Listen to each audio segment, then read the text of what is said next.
Huyen pau pau chidagi ngasigi maru pau. Tajikistan da hijab sinaba thingkra.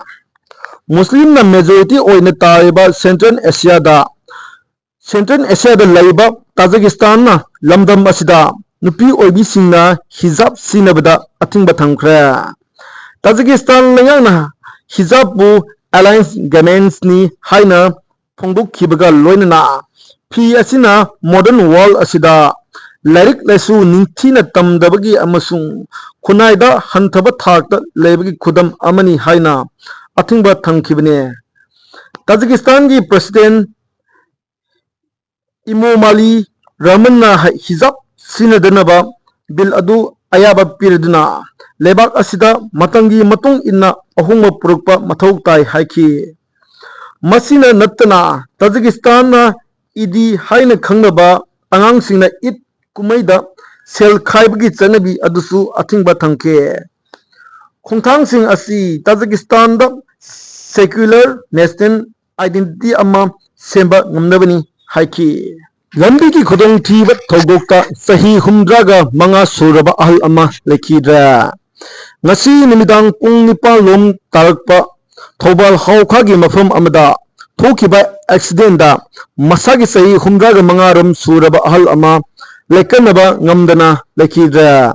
Lekhidraba ahal adugi maming Sobem Tom Makawi Thoban Hauka Mamang Lekai Dagini Hairi Mahangna pharmacy amadagi hidak langtak lawuraga second tongduna halakpada motorcycle amana thomlong khibani hairi motorcycle adu singairongdagi thongnawjam yaikhomba apokpa TS Rasmani kowa mioi amana thokibani hairi thodok asi matangda police ta case ama register tawduna lokhot khibaga loinana leikhidraba haksang adu postmortem examination tawnabagi damak Jennings ki Mirel Sangda Thamgre Hai Mamta Banerjee na campaign tarbaya West Bengal ki Chief Minister amasung Trinamool Congress ki lusingba Mamta Banerjee na Kerala ki Wayanad constituency da mirep oina thokadoiba Priyanka Gandhi ki election campaign tarbaya